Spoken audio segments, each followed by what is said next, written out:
Hello folks, and welcome to episode 17 of Passive Aggressive Film Reviews. My name's Richard Shittlebob. And I'm Nathaniel, Barrett more. How's it going, Nathaniel? Alright Richard, alright, not too bad at all, thanks for asking. There's one event or thought that's been kind of dominating things over the past week or two, Richard. It'd be interesting to get your take on things. Go on. Well, you're familiar with my beloved Anushka, aren't you? I am, yes, I've seen many pictures of her. Yes. You still haven't let me meet her? Well, that's obviously self-explanatory. Go on. I'm sure you'll get your moment when you're ready. But everything's going swimmingly. We're getting on like a house on fire and still romping away like two teenagers. But she wants a baby, Richard. She wants a baby, and she's pretty adamant. She's keen on getting started straight away. What do you think?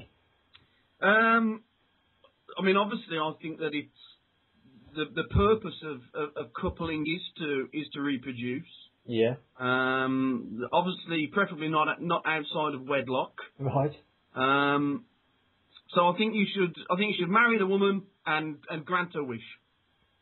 My word, I'll tell you what, Richard, you've been incredibly helpful there, because obviously I'm not keen on this event at all. Mm-hmm. I'm all for the practice and putting the work in as such, but not for the end result. You like the rogering, not the fathering. But not the screaming. Is that right? That's it, yeah. Disgrace.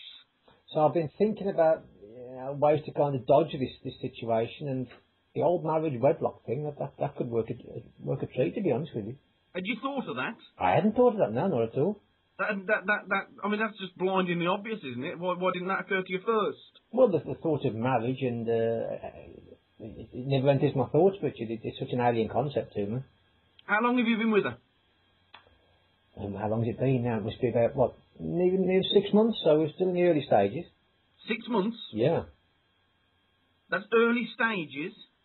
I would say so, Richard, yeah. You think that's quite a long stretch? I proposed to Yvonne after 2 weeks. That's because you're an idiot. And we shared 30 years of blissful marriage. Yes. Until she betrayed me. Yeah. Well, there you go. Well, that's the exception that proves the rule, isn't it, really? I mean, I wouldn't be thinking that relationship counsellors would be advising that you ask your girlfriend to marry you after so many weeks. You should have a lot 2 weeks. 2 weeks, okay, yes. Should have a lot more preparation than that, I'd have thought. We lasted 30 years. Yeah, but how many of it would happen? 29. Well, that's decent going. Mm-hmm. You've done well, Richard, you've done well. But if things don't go the way that I hope they go, Richard, it could jeopardise the relationship. I'm forced to admit that. What do you mean by that? I don't understand that. Well, there's no way that I'm going to give my life away by bringing a squealing, useless human being into the world. It's just not going to happen. So, but a second ago, you said you were contemplating the wedlock and then the child. Well, obviously, as an excuse to get out of it, saying that, so I know Anushka's dead against marriage, but if I insist that the fact that we do get married before we knock one out as such, then that might just put a halt to things. That's a devious mind you've got at work there. Well, it's means to an end, really, Richard. Let me ask you this. Yeah. If she said to you, it's a child, or we're through, we're done. Yeah. What are you going to say? Well, I'll try and bat that one off a little bit. I mean, that's what it's going to boil down to eventually, isn't it? You're quite right. And if that question was to come about, then we're done, basically. Because, once a woman gets it in her head that she wants a child, yeah, there's next to no stopping them. Yeah. That it's a biological certainty that they will pursue that. Yeah. And if you're not capable, either through sterility or erectile dysfunction, or in your case, because I know you've got no erectile dysfunction, some of the disgusting things you've told me. Yeah. In your case, just not wanting a child, well, she'll be off, won't she? And she'll go and find someone else. Yeah, and that's another option, isn't it? What do you think? You into the fatherhood thing, Richard? Maybe you could baby them? Well, I've already got 2 lovely children, as you know. Yeah. I don't really want a third at this point in my life. And I couldn't, well, I can't say anymore, but because for fear of offending people. Wow. Let me just say, I couldn't have a child with Anushka. Let's just leave it at that. I think we know where you're headed with that one, so thanks for holding back. Okay, well, that's just an option. I just wanted to put it out there, you know. You wouldn't want me to father her child. Why not? And then you bring the child up? No, goodness me, no. Of course I don't bring the child up. You'd have to be the father, Richard. So you'd do your business, you'd impregnate her, and you'd be a parent to that child. And what? She'd be happy, I'd be happy, and hopefully you would. What do you get out of it? I'm about from the parent situation, aren't I? She gets the baby, you bring the kid up, job's a good one. So let me get this straight. I am then saddled with a child for the next 18 years. Yes. And for the next 18 years, you and Anushka are off bonking like rabbits. Pretty much. That's the kind of situation I've got in my head, yeah. That's one of the most unrealistic proposals I've ever heard. Well, you got to think out the box sometimes, Richard, and I'm thinking out the box. I'll do it for £1 million.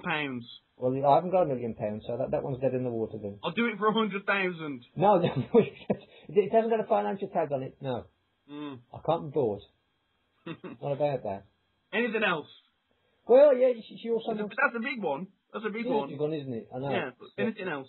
It's a big one to kind of cogitate at the start of the year. But she also wants us to move to India for 3 months and go and live with a family. But you'd like that, wouldn't you? Yeah, that's a lot more appealing, obviously. Yeah, the food, the culture, the music should be great. Right by the coast as well, so that should be a great experience, of course. Now, can they speak English? Well, her father can get by, but her mother hasn't got a word. So really? Could be a little bit awkward, couldn't it? Unless I learn a bit of, I think it's Urdu that she speaks. Urdu? I thought that was in Pakistan. Perhaps I've got it wrong. I think you have. Perhaps I have. So that just shows how little I know about it. I need to do more research. But obviously, being as I'm going to live with them for 3 months, I guess the onus lies on me to get to know their language a little. Well, it's only courteous, isn't it? It is really, yes, absolutely, yeah. You know, I spent a period of time in the Netherlands. Yes. And so I learnt a little bit of... I've forgotten it now, so don't try and challenge me. Don't be a smart arse. But I learnt a little bit of Dutch just to get by. Yeah. You know, just to be able to go into a shop and so forth. Or to be able to order a lamb chop. Right. So I'd recommend that whatever language it is that the mother speaks, you've got to learn the basics, Nathaniel. Yes, you're quite right. Just have respect and courtesy, as you say. Good morning. Good afternoon. Yeah. I'd try that. Learn that. Start, yeah. Good evening. Good evening, good one, yeah, of course. Yeah. Good night at the end of the day. Good night, yeah. We need to be able to say good night. Hello. Try those 4 for starters. Yeah. Hello. Hello. Please and thank you. These are essential. I'll send you a list. Thank you, of course, yeah. I'll send you a list. All right, I appreciate that. Thanks for your help on that. Also, you need to learn some basic food stuffs. Yes. Because you need to be able to order what you or request what you actually want to eat. That's true. And not be taken by surprise. Yeah, I mean, again, that's very, very obvious, isn't it? I mean... Well, I'll send you a list, just in case. Right. All right, I really appreciate it. You think about me. I'll take that on board. Good. Leave it up to yourself. Well, I've made myself unemployed, Nathaniel. You've made yourself unemployed? Yes, I've turned my back on my editor. I've told him to go and stick it up his arse. I'm not writing for that bloody rag ever again. Oh, okay. Interesting development. Is that principle driven, Richard? I know he's the editor. I understand that. And I understand that part of that role includes the privilege to edit pieces of work. Yeah. But when you take out the most important aspect of a story, especially from an experienced journalist such as myself, yes, that's a lot. You're crossing a line. Well, obviously, without even asking me, without even having a discussion with me. Well, this is all heading one way, Richard, isn't it? It's obviously begging the question: what did he delete? No, I'm under legal obligation not to discuss any further. Yeah. Because this is something I'm going to challenge. Because loss of earnings now. I've had to, as you say, a principled stand, and it's going to result in loss of earnings. So I can't say any more at this point. Okay, fair enough. Just suffice it to say that it was regarding John Terry. Oh, okay. And I made quite a salacious comment about that particular young man. Interesting that you described it salacious from your own mouth, would you? It was salacious. It was deliberately salacious. Right, okay. It was deliberately provocative. Okay. Because that was the tone of the piece. Yes. Don't you get on his side. I'm not taking sides. I'm just trying to pick it apart. That's what it seems like you're ganging up against me. That's all. No, once again you're prejudging what I'm thinking, and once again you're wrong. So put that one to bed. I've given up smoking. You've given up smoking as well. Okay. I've given up smoking, Nathaniel. Yes. I'm 4 days in. Yes. How's it going? Difficult. It's very, very difficult. Well, the best things in life that are always difficult, Richard. They have to be earned, worked at. I've been smoking for the best part of 43 years. Yes. And to suddenly have that taken away, it's hard. I didn't realise you've been smoking for quite so long. I mean, you're only nearly 50, aren't you? I started smoking when I was 6. Yes, yeah. Proud moment for your parents, no doubt. Well, obviously, it was a boarding school. Right. And we used to sneak off down to the local shop, and we would buy what were called at the time singles. Yes, I remember them well. And, you just go into the shop and buy one cigarette at a time. At the time, it was, I think, 2 or 3 pence each. Yeah. And you'd, go and have a crafty smoke. 6 years of age. Yes, you do. I'm not proud of it, Nathaniel. I'm glad to hear that, yeah. It's, it was a lifestyle choice, and it was the wrong thing to do. But I've grown fond of it. That's the problem. Over the 43 years, yeah, grown fond of it. Are you doing anything to substitute? Are you taking any of the patches or the ways to get you off it? Chewing gum. Chewing gum, okay. Is that nicotine gum, though. It's the nicotine gum. Yeah. Any benefit? It does not. It does absolutely nothing. Right. It's absolutely useless. Yeah, I thought as much.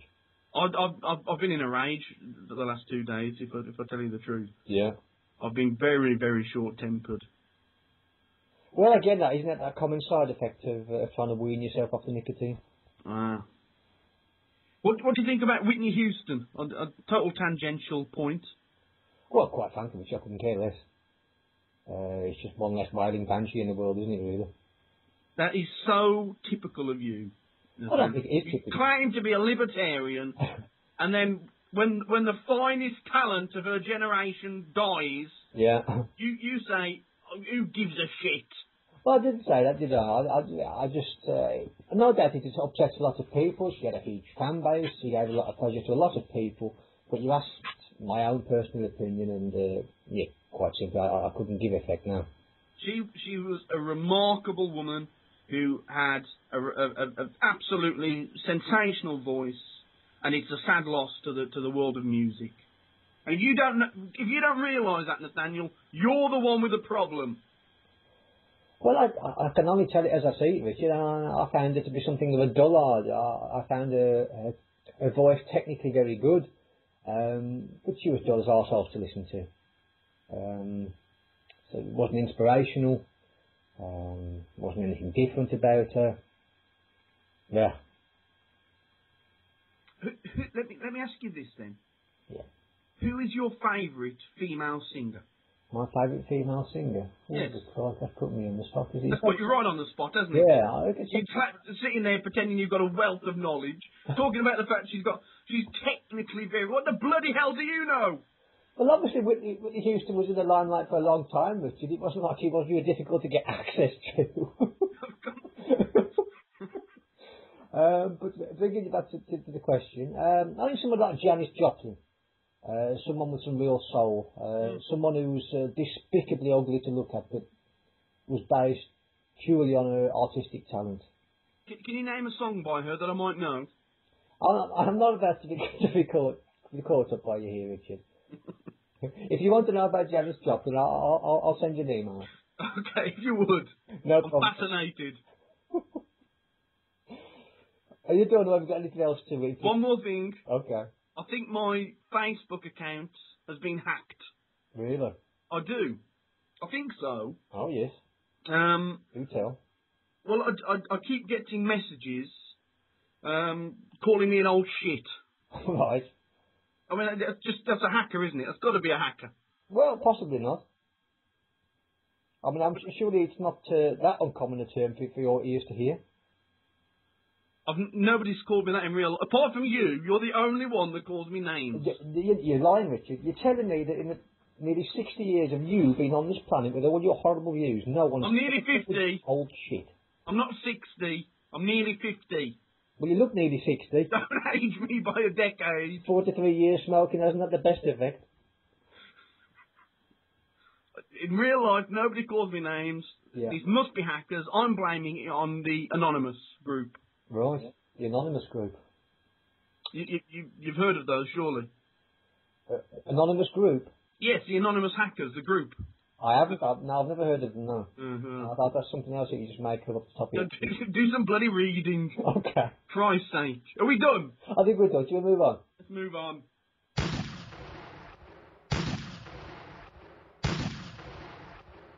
Okay, folks, time for your up-to-date movie news and developments in Hollywood. And the artist has run riot at this year's BAFTAs, taking 7 prizes in all. Yet to see it here at Passive Aggressive HQ, but the suspicious lack of zombies or aliens mean it may be a while yet. Though Russell Crowe has turned down the chance to don the metallic suit for the remake of RoboCop, seems he will be playing Jonathan Harker in the Dracula reimagining called Harker.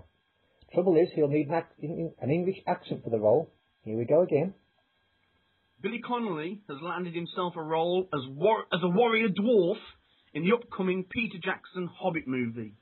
He is hoping he doesn't storm off set early, accusing Jackson of heckling him unfairly. Michael Keaton must be running out of cash. How else to explain his recent indications that he's in discussions to star in Beetlejuice 2? Tim Burton is also apparently on board, though it's a long way down his priority list, it seems. Will it happen? Does anybody actually care?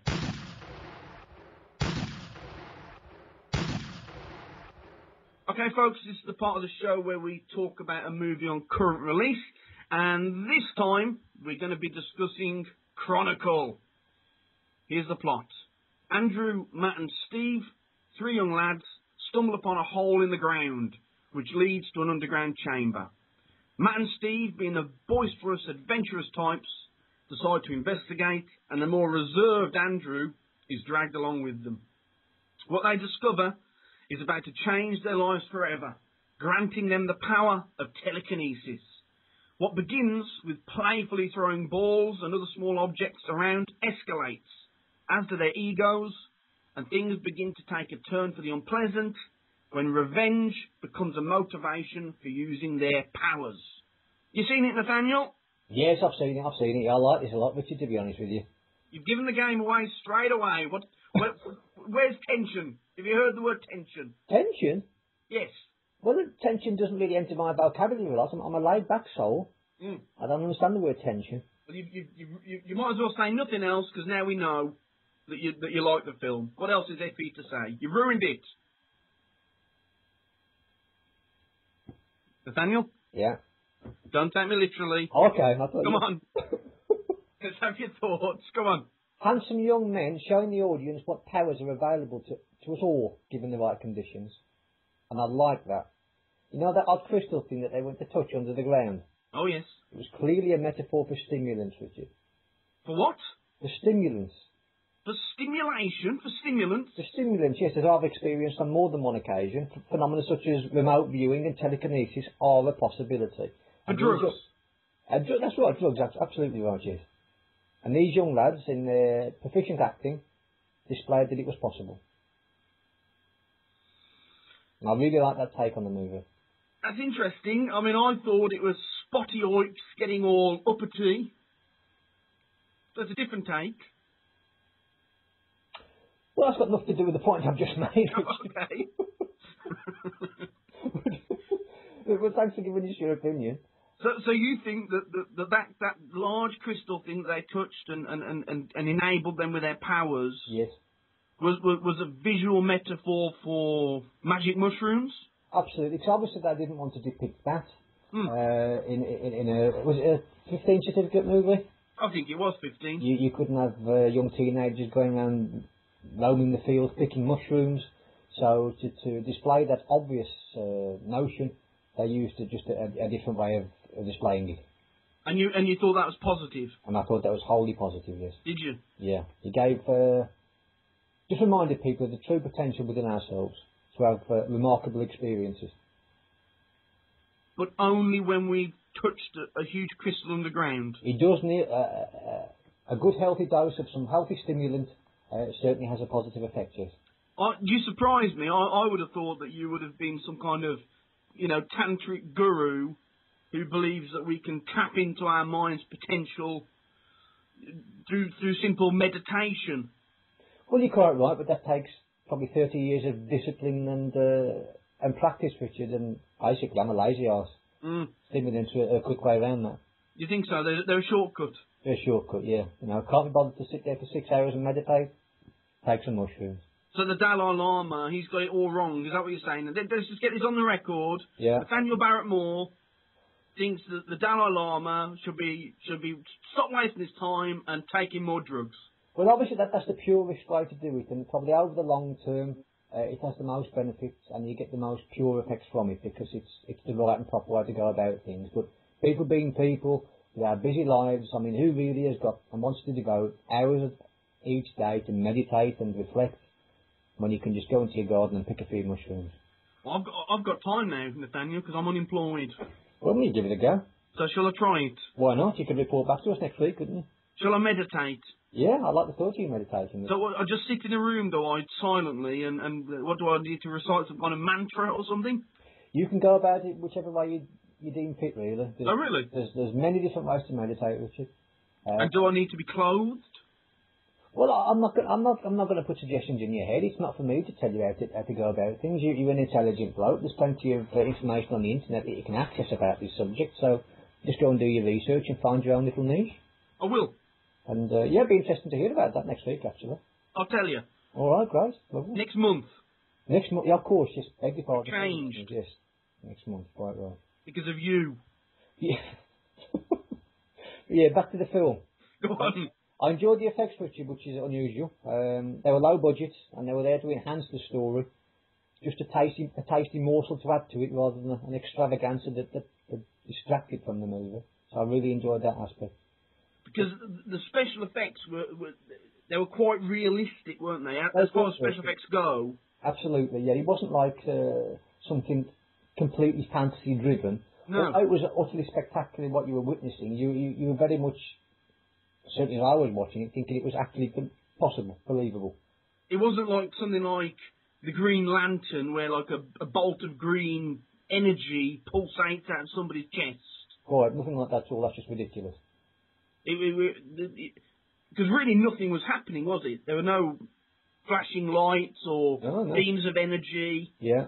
It was just objects moving, and the actors, the way they were reacting, were letting us know what was actually happening. Yes, it had a very real feel about it. Kind of, because it was done in the homemade video footage style again, wasn't it? That's right, real footage. Becoming more fashionable these days, but it really worked in this movie. I was again pleased with that aspect of it too.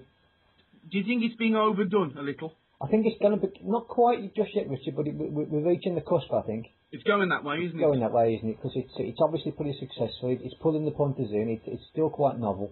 Yeah. But yes, it'll get dull very quickly, I think. Name me 5 real footage movies. Paranormal Activity 1. Yes.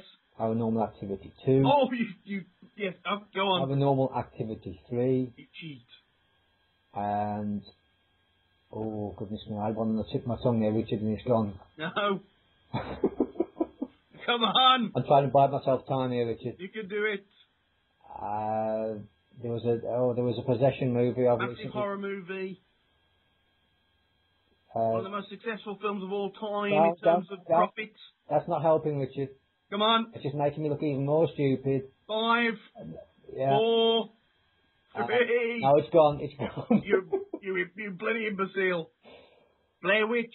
Blair Witch Project, of course. Good lord. Cloverfield. Yes. Just to name 2 more for you. Go on, you like me, Richard, you movie guru. What was the possession film I was thinking of?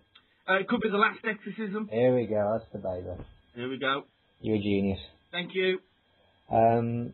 Yeah, so, but not much to add really, Richard. It was pretty simple fare, but it was pretty effective. You enjoyed it, didn't you? I did very much enjoy it, yeah, and I don't particularly go for the superhero genre. No.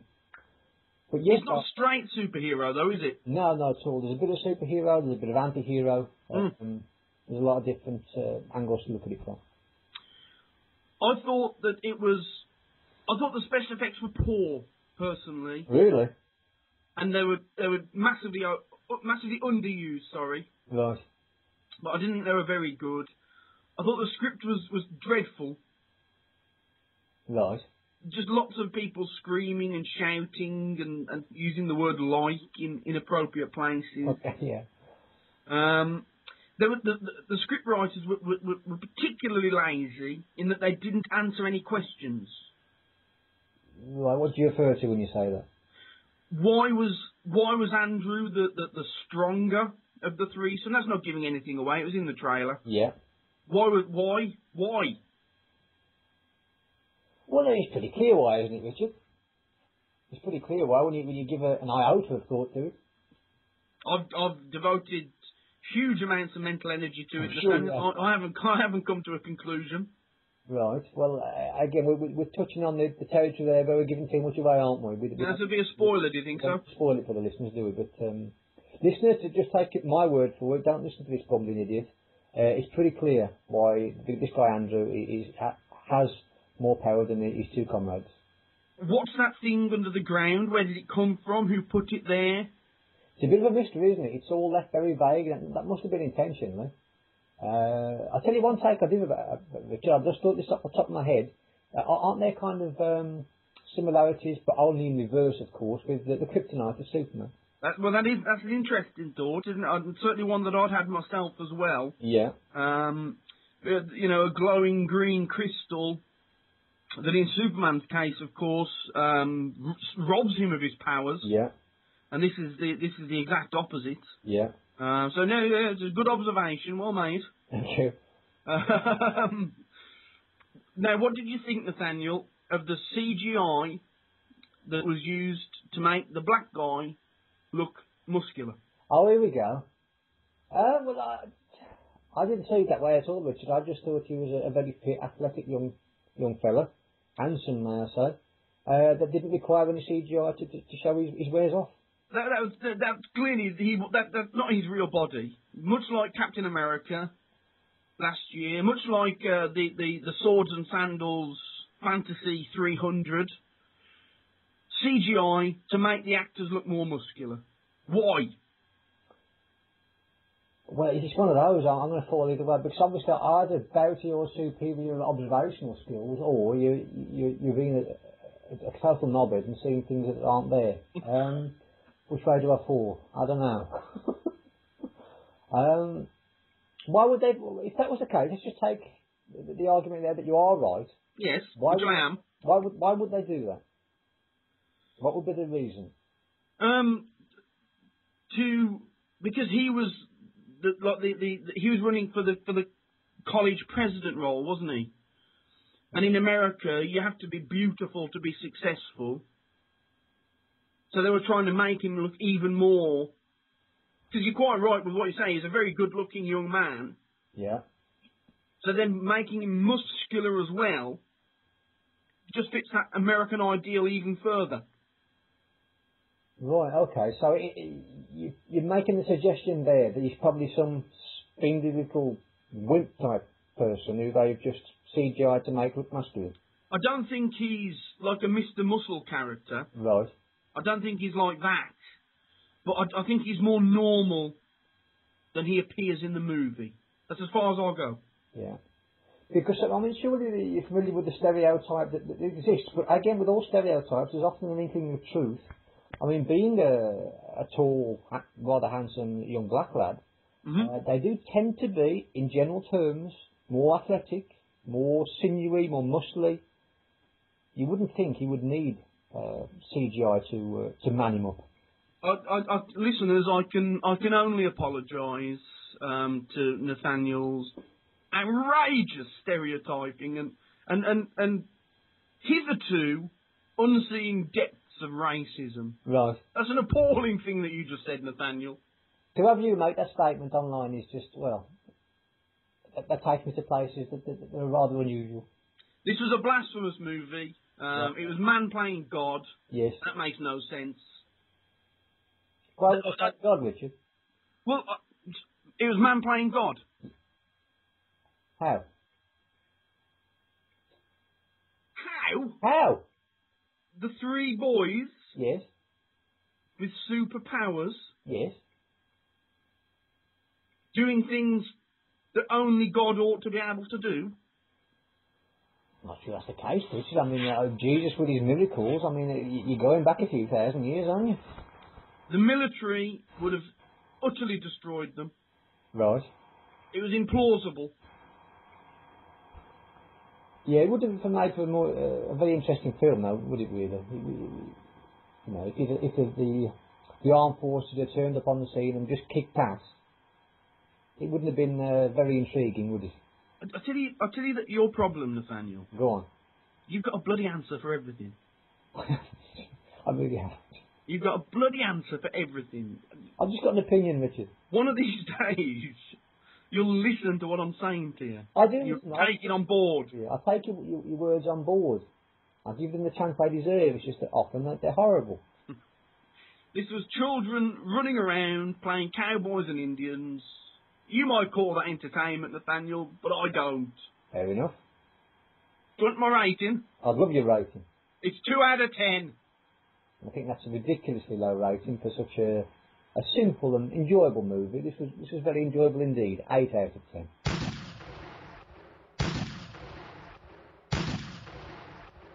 Okay, time for some discussion on our classic movie slot. And this week we're going to be talking about Clint Eastwood's Gran Torino, the plot. Walt Kowalski is a veteran of the Vietnam War, and so when an Asian family move in next door, he's none too impressed, especially when one of them tries to steal his beloved Gran Torino.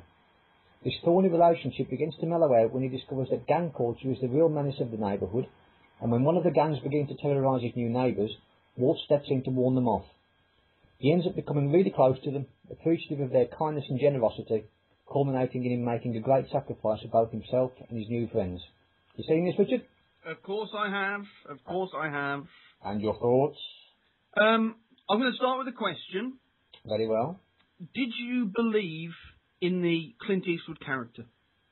Did I believe in him? Hmm. I utterly believed in him, Richard, yes. Did you? I thought he was the real deal. Let me ask another question. Right. What was so special about the damn car? That's very, very fair point. Absolutely nothing. Hmm. It was a car from the 1970s. So why was he obsessed with it? Well, I'm sure he had his own reasons. You know, people have strange kind of affections and fetishes for strange objects, Richard. It was never explained, though, was it, in the film? It wasn't a state, but it's not an alien concept, is it, for a person, particularly a rather emasculated man, to have feelings of affection for his car? Do you think, Nathaniel, that it could be possible that the reason that he loved that car, that Gran Torino, so much Yes. is because it came from 1972, and he yearned to go back to those simpler times? So it was a symbol of a period in his life in which he was happy. Could that be possible? That resonates, Richard, yes. That could well be possible. I empathise utterly with Walt Kowalski's character. I thought you might. He was just magnificent. It's Clint Eastwood, isn't it? He's done it to me again, Nathaniel. Yes, oh, you've admitted it. He's just so captivating on screen. Yeah. You can't take your eyes off him. He's certainly an enigmatic creature. I'll Star power. He has got star power, and I'll go that far, yes, absolutely. I'm with you all the way on there. Star power. I imagine when he walks into a room, the whole place lights up. It becomes a glow with the energy of his very presence. Well, maybe if Clint does that, it would have that effect, that real, utter, charismatic effulgence that he must put out into a room. But I wouldn't imagine the Walt Kowalski character would have that effect on a room. No, because he's quite a curmudgeonly old sort, isn't he? He certainly is a curmudgeonly old sort. Oh! Whoa. What would you say is the most famous line in this movie? Get off my lawn. Get off my lawn. Absolutely, I totally agree with you. And doesn't that just sum him up perfectly? I suppose it does. No, not perfectly, Richard. No, it wouldn't sum him up perfectly. It certainly sums him up perfectly as regards his curmudgeonly ways and attitudes. Yes. But obviously there were different aspects to Mr. Kowalski that become apparent as the movie progresses. Well, he develops, doesn't he? He grows as the movie progresses. I'm glad you're using those terms, Richard. He does. Yes. So, at the point at which that line is spoken, absolutely captures his state of mind. Yes, I'm totally agreeing with you, yes. Kowalski, it's a Polish name, isn't it? It is indeed. So let me ask you this. How come he looks like Clint Eastwood? I don't know, Richard. I can't answer that question. You're better off directing that kind of inquiry to the relevant departments. I mean, he looks about as American as it's possible to be. You're quite right. When you look at that man, you're hardly thinking Warsaw, are you? I'm not thinking Poland. I'm not thinking sucking sauerkraut through a fork. No, that'd be German, Richard, but okay. The Polish eat it as well. I've seen it in the supermarket. Well, when you think of Poland, you don't think sauerkraut, surely, do you? I think of sauerkraut. I think of garlic sausage. Right. I think of meat flavoured with paprika.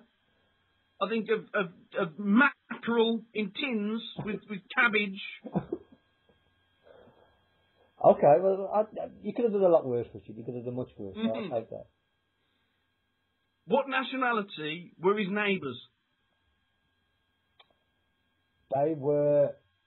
That's a fine question, actually. Shall I tell you? Go on, you're going to delight in this, aren't you? They were Hmong. Well, I didn't realise that was a nationality. Well, they're Hmong people. Yes. And now Hmong people are mountain dwellers. Right. They hail from Vietnam, from Thailand, Laos and China. So can we actually call it a nationality? So to split hairs, Richard, but I'm a stickler for terms. Well, let's call it a lifestyle. A bit like the boat people from Vietnam. They sometimes live in Cambodia as well, but we think of them as being Vietnamese. Well, I need to bring you back to the start of the question then, Richard, because you're looking at it often enough, so I want to try and redress it whenever I can. You said what nationality are they, and I couldn't answer you, but if you'd have asked me what lifestyle they led, or another label, then I could have told you that it was Hmong. You would have said Hmong, Richard. I would indeed. You are an outrageous liar. That is absolutely outrageous. Once the answer's been given, suddenly, oh yes, I knew that. No, that'd be wrong. You are full of shit. I can't prove it, so carry on. They're mountain dwellers. Yes. From that particular area of Asia. So how come they're living at ground level in Detroit? Perhaps they fancy a change. They can't be comfortable at that altitude. Well, we don't know the circumstances, do we? It's just like you to get so arsey about such a trivial thing. They're mountain dwellers, good knowledge, but let's just say they adjusted to the altitude and they wanted to live a Western life. You wouldn't be happy living at 2,000, in a mountain 2,000 feet up in the middle of Vietnam. I don't know. I might be, I don't know. Perhaps it takes some adjustment. I didn't realise it was such a relevant point of the movie. The Hmong family, this is a fact. Open your ears. You ready? Yeah. They were amateur actors. Right. Clint cast them from the actual neighbourhood in which the film is set. Right. So that's why they're all a bit shit. And conversely making him look even better. Well, see, there was some complaint about the ability of those people, their acting skills. But I think those people being particularly harsh. Right. Clint cast them for the sake of realism, which is perfectly fine. And so you have to tolerate the fact that they're not professionals. Well, I sort of disagree with that point, Richard, because they do an adequate performance. Obviously, they're not Oscar winners. No. But as you say, that's not really the point. But I would think that you're a little bit stunted in your opinion that Clint would cast them just for that reason. I think, let's face it, Mr. Eastwood, although he's an enigmatic sort and his characters are full of charisma, he's not the best actor in the world, is he? Oh. I don't like hearing you say bad things about Clint. Yeah, I'm not saying he's got his talents and his presence on screen is undeniable. But when you compare him to I don't know, other actors in the field who are a lot more proficient at what they do. That was a spectacular moment where you paused there. Yes. Tried to think of an actor. Yes. And you couldn't think of a single name. No. That was remarkable. No, I actually could, Richard, but all the names that left in my mind were equally as banal as he is in the acting scenes. You're thinking of Pacino or De Niro, aren't you? Somebody like that. That's right, you're quite right. Thanks for digging me out a hole. There we go. I thought I'd get you out of trouble there. Yeah. And did you notice how I did it subtly so nobody else would have known? Yeah, that's quite right. I don't want to humiliate you on air. You were very gentle with me, Richard. Thanks very much. But no, I have to agree to a certain extent that Clint, he's not the finest actor. It's his charisma, isn't it, that makes him. Yes, he brings his own talents to the field. Is this a feel-good film? Yes. You think as simple as that?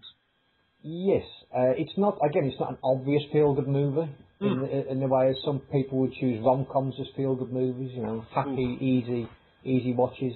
Oh, but obviously, again, without giving too much away, there is a definite feel-good element to it. Did you know that Eastwood's son, Scott, featured in the movie playing a character called Trey, right. And his other son, Kyle, actually composed the score? I didn't know that, no. Keep it in the family, Clint. Yeah. And also, Clint sang the title song at the end of the movie. Yes, I got that, yeah. You picked that up, did you? Yeah. I mean, it's hard to believe that he's 81 and he's not only is he directing and acting in films, he's writing bloody songs for them as well. Yeah, I think that's Clint's ego coming to the fore a bit too much for me, Richard. I mean... Oh, really? Yeah, I do, yeah. I mean, isn't it enough to take the lead role? You've got to sing the song in the bloody thing as well. Get your finger out the pie, Eastwood. Let someone else have a go. He's a bit like Dennis Waterman, isn't he, really? Well, he's a bit like Dennis Waterman. You've got to back that point up, Richard. But, he appears in the TV show, sometimes writes a little bit for them, and also sings the theme songs for them. Yeah, okay, yeah. The reference was valid. Yeah. Yeah, in that regard, yes, you're right, yes. Any more thoughts? Well, I haven't said any yet, Richard. Oh, go on. I've been banging the drum. Go on, sorry, Nathaniel. It is a very good movie, Richard, of course it is. It's fantastic. But I simply cannot and will not condone the racist elements of the movie, Richard. Terms like spooks, gooks, fish heads. It's just unacceptable, Richard. It's 2012. It's very, very insulting and derogatory, and they should be consigned to history. But isn't that the point? I don't care what the point is, Richard. You're missing the point by trying to make a point. That those terms in movies should no longer be heard. So are you never going to watch Full Metal Jacket because they use the word gooks? It's a difficult one to try and distinguish, Richard, isn't it? Because I think that there should be some sort of legislation put in place where you are forewarned as to the kind of language that exists within the movie, and then you can choose to watch it or not. I personally don't want to hear the term gooks and fish heads. It's simply unacceptable. That very procedure that you're talking about is currently available. Right. As a journalist, you should know this. Right. The BBFC provide detailed analysis of a movie. Not only do they rate them, but they provide detailed analysis. So if you choose to, you can go and look and figure out why something's a 15 or an 18, and then make an educated choice as to whether to watch the film. Do they make specific references to dialogue in those articles? Yes, they do. Oh, fair enough. Okay, well that's good resource then. Specific reference to terms used, to any sexual activity, to any drug-related activity, any gore. It breaks everything down and specifies precisely what you're going to see. Right, okay, well I'll take that on board, Richard. I wouldn't have watched this movie if I'd known that those terms would have been used. But how could you portray an aged, racist Polish immigrant without using those terms? I don't want to watch a movie with an aged racist in it, Richard. That's the whole. Oh, I see. Right. That's it. That just goes against the grain. What about Quentin Tarantino films? His use of the word nigger. Again, exactly the same point. You highlighted my point beautifully. I don't want to watch that at all. It's disgusting.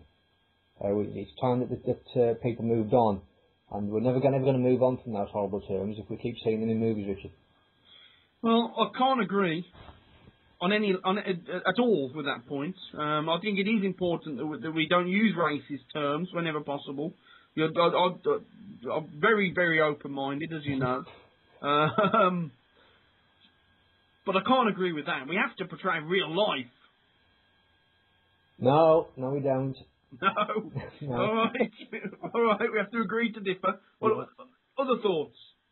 Well, I felt sorry for the poor family. They moved to a different country, and they've had the misfortune to just move next to this bigoted old twat. Because that's what he was, wasn't it? Really, he was a total fuck up. You know, he certainly proved that the horrors of war have a blight on a person's soul. I suggest that rather than drink the amount of alcohol that Mr. Kowalski did and smoke the amount of cigarettes that he did, he needed a joint or two to chill him out a bit, I think.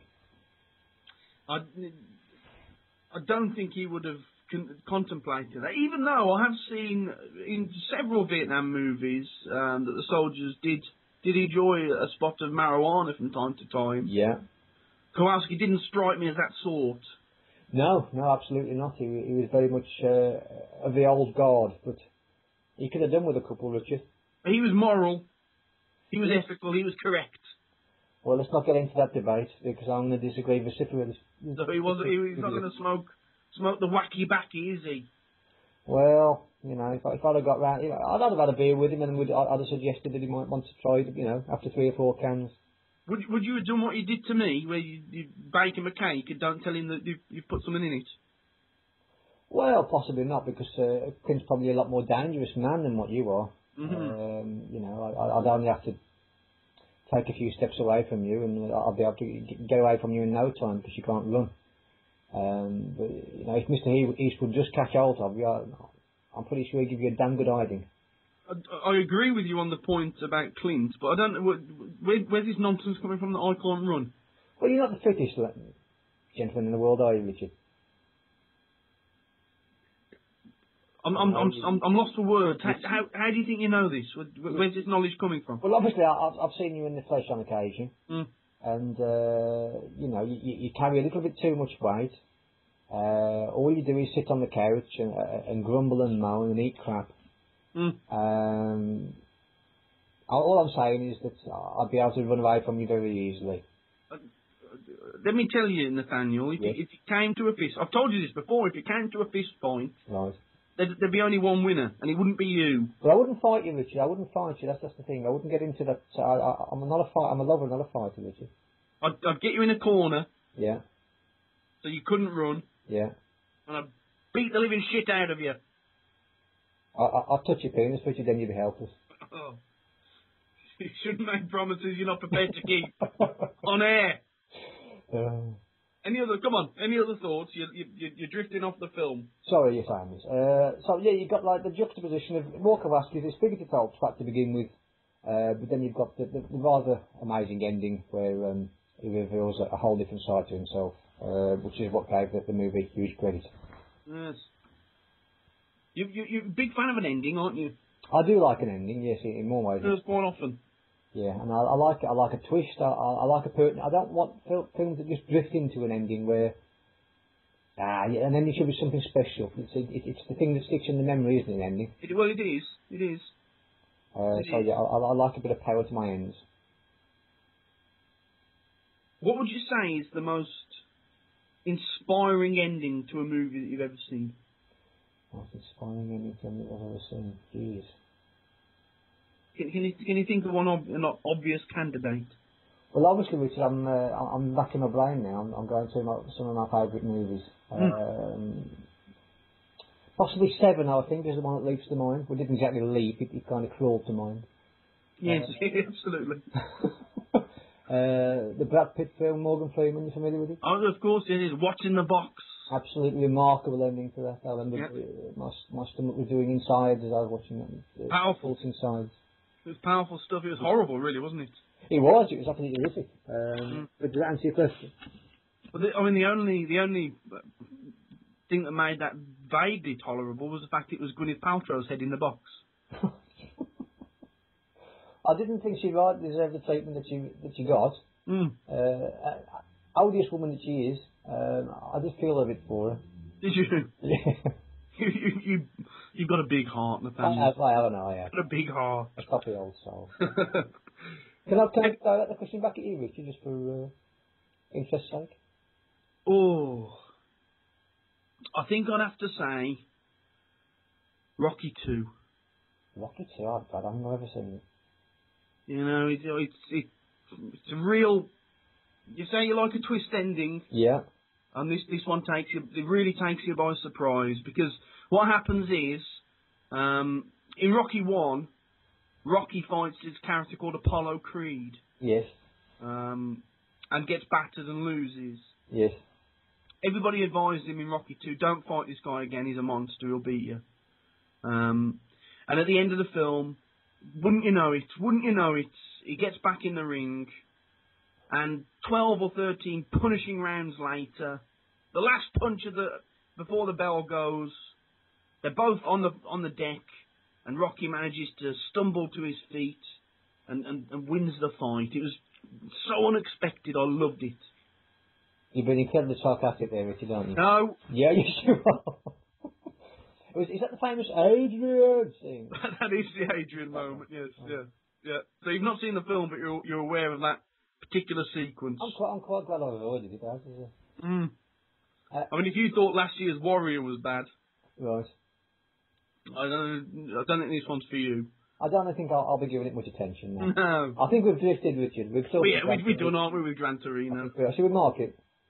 Let's mark. You go first. It's a steady. It's a good movie. I'm going to give it 7 out of 10. I'm going to give it exactly the same mark, 7 out of 10.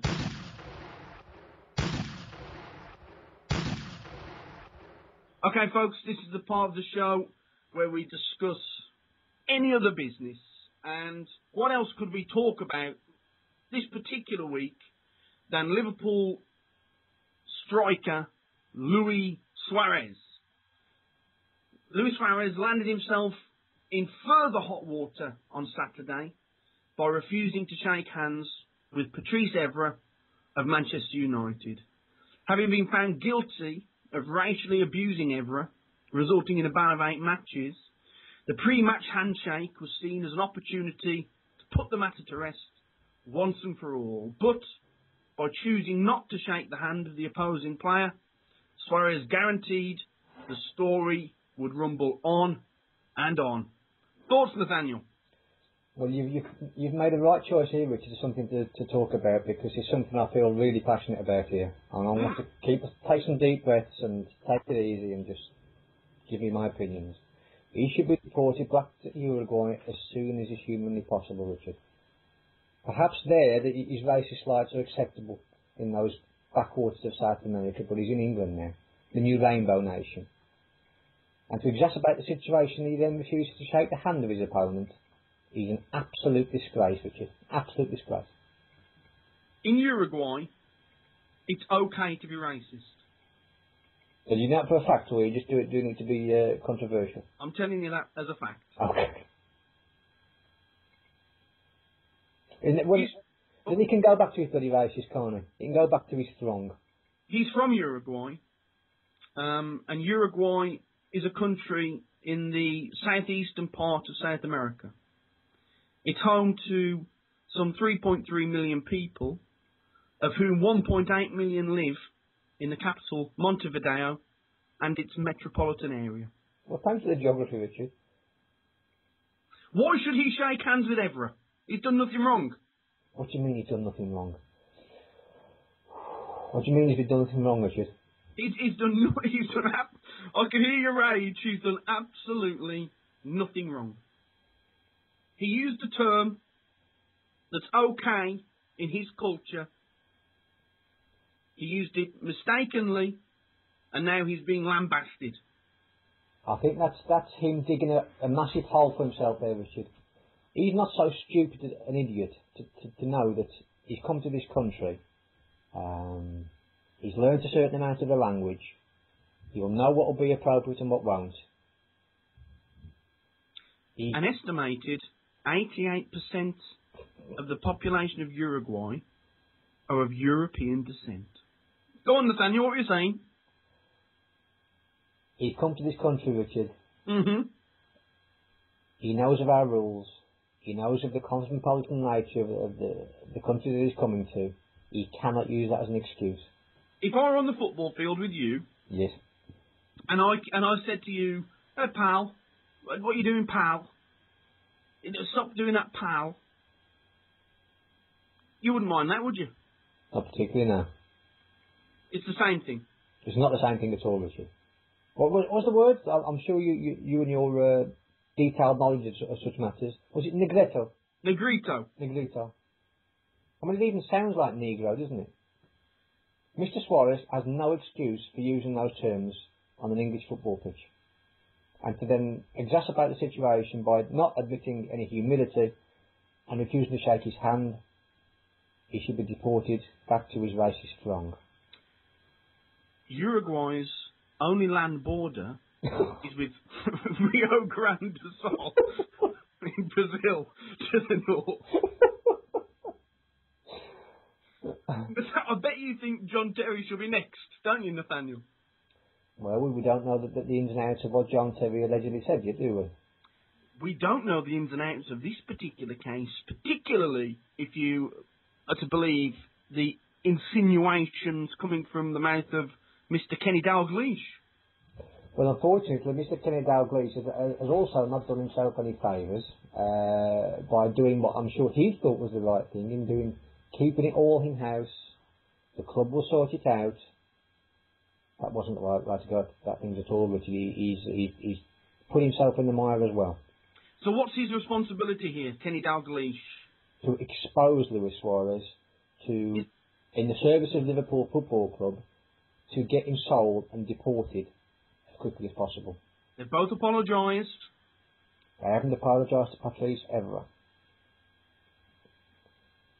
Uruguay was the first South American country to legalise same-sex and different-sex civil unions at a national level. Richard, why are you doing this? Well, doing what? Here I am working myself into a frenzy about the despicable actions of Luis Suarez, and you're giving us geographical facts about a South American country. I am very acutely aware of the trouble that I got in last time I discussed a country from South America. Oh, I see. Is this the Chilean? So I'm just making sure. Right. The only time I mention the country is by issuing a statement of fact that can't be disputed. Because obviously my natural instinct is to say vile things about them. Yes. I'm having to fight it. Well, it's very noble of you, Richard, and I commend you for it, but I don't think lightning's going to strike twice, let's face it. I mean, let's face it, nobody listens to this fucking show anyway. So the chance of Chileans and Uruguayans both listening to passive-aggressive film reviews is somewhat unlikely. Should Luis Suarez be sent to jail? That's up for the Uruguayan authorities to decide. As long as you're off these shores, I don't give a shit. I must say I'm very surprised at you, Nathaniel. I thought you'd be far more tolerant. Tolerant? Yes. Since when, Richard, should we ever tolerate racist behaviour from a prominent sportsman? Luis Suarez's father is black. Right. And? A prominent Uruguayan footballer, I can't remember his name, I should have noted that down. A black player stated that throughout his career he's been called Negrito. And he doesn't mind. That's because he's got no self-respect. I heard a journalist Yes. on 5 Live yesterday saying that if it's acceptable in Uruguay, then they need to take a look at themselves and sort out their own country. Indeed, but... Do you agree with that? I do indeed agree with that. We were on different scales of evolution, Richard, and here in the UK, although not in every way, certainly, but we are somewhat evolved in certain areas. And I like to think that morally we're quite evolved. You're racist, Nathaniel. You hate people from South America. I don't hate people from South America at all. You've told me that off air. I haven't Don't deny it now. No, I'm not having you slight me in this way, Richard. It's just simply unfair and it won't do. I don't hate people from South America. I treat everybody as I see them. Everyone's an individual. So I won't have you making those accusations. I don't know what we're trying to make. Argentina and Brazil are Uruguay's most important trading partners. What's Uruguay's latest export, Richard? I beg your pardon? What is Uruguay's latest export? Greatest export? Yes. Do you know this? Yes. Coffee. Well done. I guessed. You did really well done, Richard. I guessed. Well done anyway. Thank you. I don't know where you're coming from with this. The matter's been sorted out now. Yeah. Let's just move on. Get on with the game. Come on. But you do acknowledge that he actually did something wrong. I think a lot of people found what he said to be disagreeable. You're sounding much like a politician there, which is not actually telling us what you think, are you? And what did you actually think? You were applauding him, weren't you? No, I wasn't applauding him, no, because I don't think there's any place for disrespect. See, here's my genuine position. I don't think there should be any disrespect of any kind on a sports field. It should be gentlemen playing each other with respect. So to what extent would you bring that? Would you have swear words removed from the field of play? The referees should yellow card for swearing.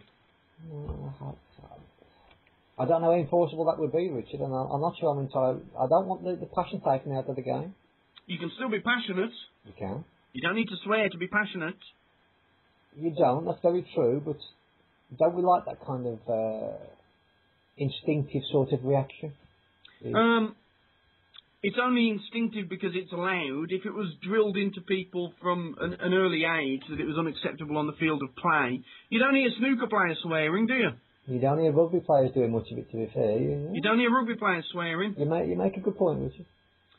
Crucially, the respect of the officials should be of paramount importance, and the ruling body should really be doing something about that, empowering the officials to be able to sort players out who cause them issues. No, again, I entirely disagree with that, Richard. the players should treat each other with complete and utter respect and be competitive. But if they want to direct their abuse towards an authority figure, that's absolutely fine with me. Do you think so? Yeah, they should be allowed to kick the shit out of him. Do you think they should be able to turn around and say the referee's a wanker? No, they should be able to hit him with it. Just punch. No, you're being silly, aren't you? Really? I'm not being silly at all, no. You're being silly. You don't. You've never expressed that opinion before. Well, that's probably because we never talked about it. That's new. What is You don't like new things, do you? I don't like change. You like change. Yeah, it's just that position of authority. I mean, these people, they want to become referees because of their own sad little lives. It gives them a way of some sort of power trip that they're on. No, you just take weapons to them. They shouldn't be allowed. They're failed policemen, aren't they, really? They are failed policemen. That's the kind of analogy I was looking for, yeah, you put it right. So any chance that players get to take down authority should be applauded. I think that way lies anarchy and madness. It might be an interesting game, Richard, you can't deny that. I think for a couple of weeks it would be fascinating, wouldn't it? You know, the referee sees like a dodgy challenge, he gets his yellow card out, and John Terry just punches the shit out of him. Or just snaps his fingers. Fantastic spectacle. Yeah. I wonder how they'd analyse that on Match of the Day. Sorry? I wonder how they'd analyse that on Match of the Day. Well, it's an episode of Match of the Day I quite look forward to watching. I don't think Alan Shearer would approve, would he, with his tight trousers? Trousers so tight you can see his bollocks. I'm not sure what that's about, Richard. I'm not sure what he's trying to do there, but you're quite right. It hasn't gone unnoticed. They're very, very peculiar. He likes to parade them, doesn't he? Tight. His trousers are so tight they become shiny, and he just sits there with his big muscular thighs spread wide, his big bollocks on display. I'm sure he'd be supporting my new theories, Richard. I'm sure he'd have loved to kick the shit out of the referee, don't you? He liked kicking anything that moved, didn't he? Really? Did he? Had an aggressive streak to him, didn't he? Oh, whose head was it? You'll know this. Neil Lennon. Don't know anything about films. Neil Lennon. Nothing about sport. Neil Lennon. Yes. Yeah. He took his head off. He did. It was a cracking challenge. Are we done on the Suarez issue? Yeah. Are we? Startlingly, we've revealed your hidden racist agenda, which I didn't expect to discover. You can say what you like. The listeners know full well that I'm not a racist, Richard. And it's going to be, I suspect we're going to do one, the first weekend of March? First weekend of March, that's the next. That'll be the next one, so it's a couple of weeks, 2 or 3 weeks away. I hope you have a lovely couple of weeks, Nathaniel. Who knows, we might get together and watch a movie together. I hope so. I hope we'll both make the time and the effort. So, until then, have a lovely life. Yes, have a lovely couple of weeks. Do think about the Anushka situation. Think about it carefully. Are you talking to me or the listeners? I'm talking to you. Okay. Think about it carefully. Yeah. Don't do anything foolish that you'll regret. Well, I will give it due consideration and thought, and please don't forget to email me about that the language. I will. And I'll also do some meditating in the meantime. Great. Look forward to hearing about that next time. So that's it, I think. Okay. All the best. I've enjoyed it. I've enjoyed it too. I'll see you later. See you later. Bye-bye. Bye.